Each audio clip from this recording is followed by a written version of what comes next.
कि मनीष कश्यप को तो मैं शुरू से ही कहता आया हूँ कि एकदम सड़क छाप गुंडा है और कुछ नहीं है। लेकिन बिहार में होता है या कहीं भी देश में होता है कि एकदम लोग एक भौकाल बना देते हैं। तो कल तक जो पूरा बिहार बदलने की बात कर रहे थे वो एक झटके में खुद बदल गए एमएलसी के लिए। इनका मतलब चरित्र देख लीजिए। तो मैं देख रहा था किसी ने तो कोई आदमी छाती पीट रहा था कि उसने अपनी साइकिल बेच ली, साइकिल बेच के इसको मतलब इसको चंदा दे दिया। कोई मतलब गरीब आदमी था। अब बताइए उसका क्या होगा, उसकी साइकिल भी गई है, चुनाव भी नहीं लड़ेंगे। दोस्तों नमस्कार, बहुत स्वागत है आपका चौकस भारत में। मैं आपका दोस्त ब्रजेंद्र। भाई, मनीष कश्यप को कौन नहीं जानता है। एक यूट्यूबर है, लेकिन सुर्खियों में तब आए जब एक घटना घटी तमिलनाडु में और उन पर कार्रवाई हुई। उसके बाद मनीष कश्यप की जैसे एक लहर सी आ गई पूरे देश में।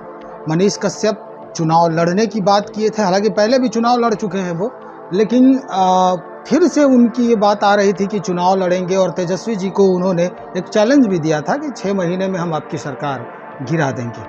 लेकिन अभी जो बात सामने आ रही है कि मनीष कश्यप अब भारतीय जनता पार्टी ज्वाइन कर ली है। क्या कुछ इसके पीछे का स्क्रिप्ट है, क्या कहानी है, थोड़ा हम इसी को जानना चाह रहे हैं और आपको भी बताना चाह रहे हैं कि मनीष कश्यप के आखिर अंदर में क्या कुछ चल रहा है। इस बाबत आज बातचीत करेंगे। एक IPS अमिताभ दास सर हैं, इन्हीं से हम आज बात करेंगे कि सर मनीष कश्यप के जितने भी बातें आ रही थी सामने, जितनी भी बातें आ रही थी सामने, अब तो सब कुछ अलग तरह से दिख रहा है। मनीष कश्यप बीजेपी ज्वाइन कर लिए, क्या है कहानी पीछे की? कि मनीष कश्यप को तो मैं शुरू से ही कहता आया हूँ कि एकदम सड़क छाप गुंडा है और कुछ नहीं है। लेकिन बिहार में होता है या कहीं भी देश में होता है कि एकदम लोग एक भौकाल बना देते हैं। अब son of Bihar, son of Bihar, son of Bihar social media पर देखिएगा, कोई फेसबुक पर लिख रहा है अगला मुख्यमंत्री, अगला मुख्यमंत्री। मतलब एकदम होश खोज बैठते हैं लोग, इतना जोश में आ जाते हैं। अब इनके बारे में बताओ कि ये तो मनीष कश्यप है, लगभग 1 महीना से ये पश्चिमी चंपारण में घूम रहा था। निर्दलीय लड़ूंगा, निर्दलीय लड़ूंगा, ऐसे ये रखूंगा, संसद में आवाज़ उठाऊंगा, ये करूंगा, वो करूंगा। कभी वीडियो आता था कि इसको लोग महिलाएं हैं दूध से नहला रही हैं।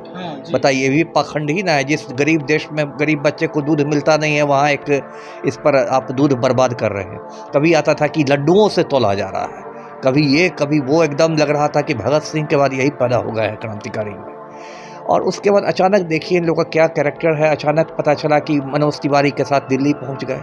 अचानक पता चला कि भाजपा में शामिल हो रहे हैं, JP नड्डा के आगे हाथ जोड़ के खड़े हैं। और अचानक पता चला कि कहा कि नहीं, हम तो नहीं चुनाव लड़ेंगे, भाजपा में आ गए। अब इससे कई सवाल उठते हैं। एक तो ये है कि एक जो अंदर खाने की बात आ रही है, पता नहीं क्या सच है क्या गलत, कि इसको MLC बनाने का वादा किया है भाजपा ने कि आपको MLC बना दिया जाएगा।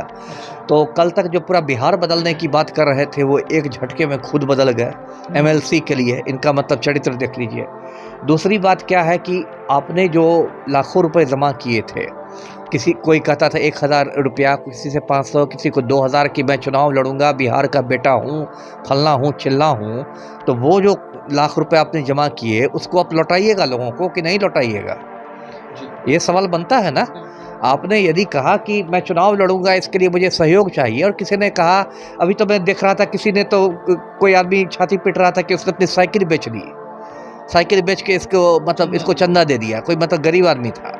अब बताइए उसका क्या होगा, उसकी साइकिल भी गई है, चुनाव भी नहीं लड़ेंगे। तो ये तो सरासर जिसको कहते हैं 420 वाली बात हो गई है ना।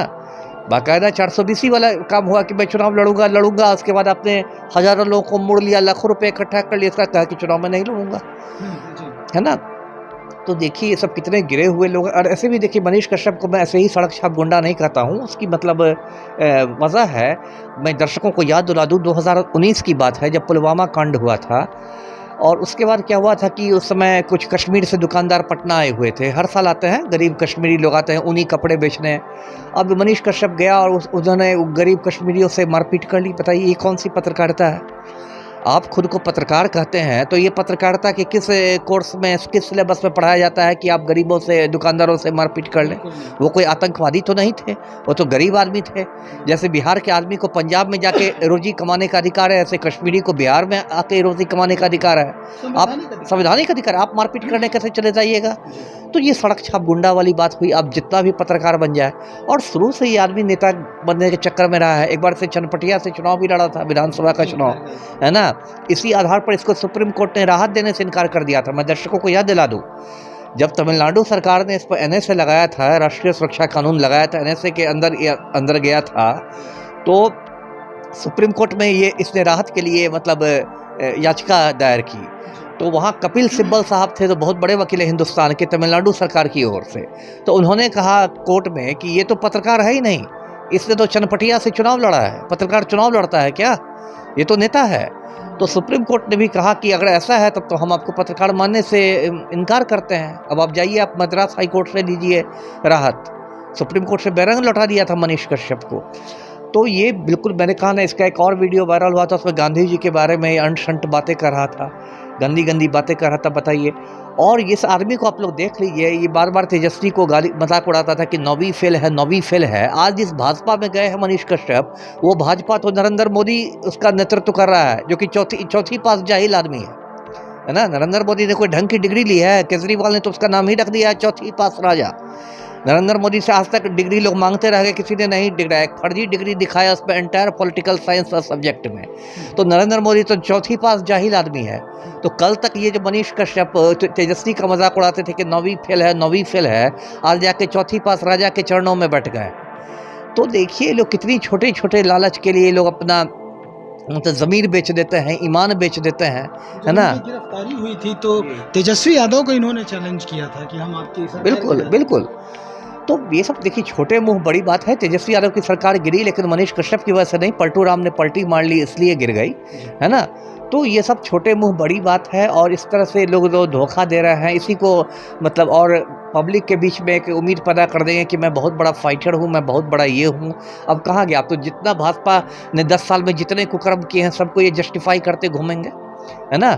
यदि इनसे कोई पूछेगा कि मोदी जी ने 15 लाख नहीं दिए खाते में, तो उसको भी मनीष कश्यप जस्टिफाई करेंगे। इनसे कुछ पूछेगा कि मोदी जी ने हर साल 2 करोड़ लोगों को नौकरियां नहीं दी, तो उसमें भी मोदी की दलाली करने लगेंगे।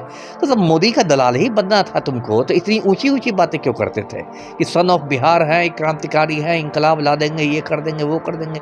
मोदी के तो बहुत सारे दलाल हैं इस देश में।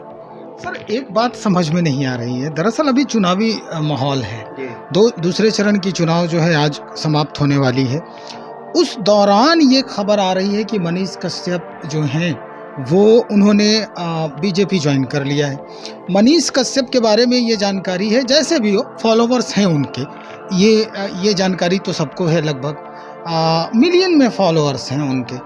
तो इस वजह से भी भारतीय जनता पार्टी को ये लोभ भी सताया क्या कि भाई 1 मिलियन मिनिमम जो है व्यक्ति भारतीय जनता पार्टी के सपोर्ट में आने वाला है? नहीं, लोभ से ज़्यादा डर था। देखिए क्या है कि अभी इस बार के चुनाव में भाजपा की हालत बहुत पतली है। अब जो भी मोदी जी ढोल नगाड़ा बजा रहे हों कि अब की बार 400 बार, अब की बार 400 पार, वैसी कोई स्थिति है नहीं।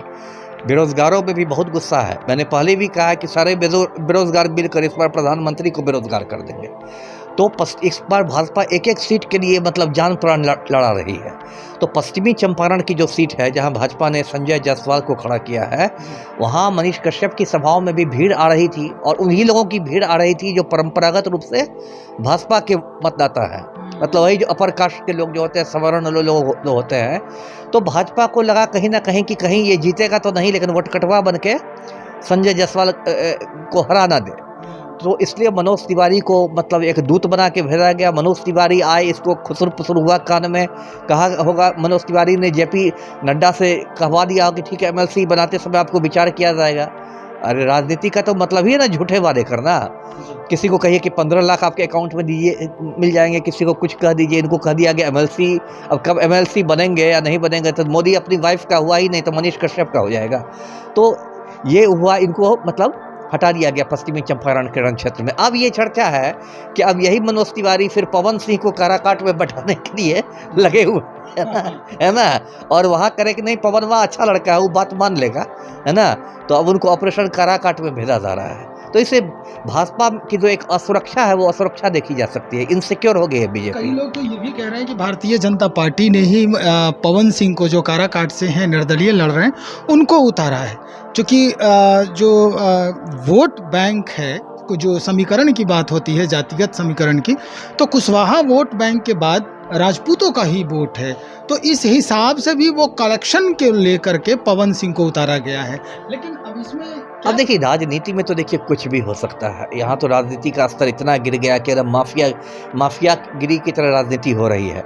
हो सकता है भाजपा को देखिए वहाँ से तो उपेंद्र कुशवाहा लड़ रहे हैं चुनाव, भाजपा का प्रत्याशी तो है नहीं। उपेंद्र कुशवाहा राष्ट्रीय लोक मोर्चा के अध्यक्ष हैं जो एनडीए का घटक है।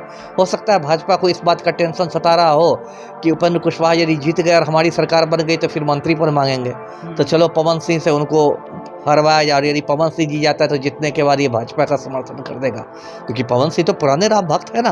वो तो बाकायदा आसनसोल से उनको प्रत्याशी के रूप में घोषित भी किया गया था, अभी तक रिजाइन भी नहीं किया है।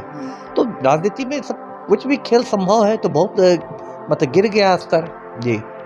चलिए सर, यही जानकारी चाहिए थी, बहुत शुक्रिया जानकारी देने के लिए। तो भाई राजनीति का जो स्तर है वो कहाँ पहुँच गया है आपने सुना ही। एक IPS अमिताभ दास सर बातचीत कर रहे थे इस मसले पर।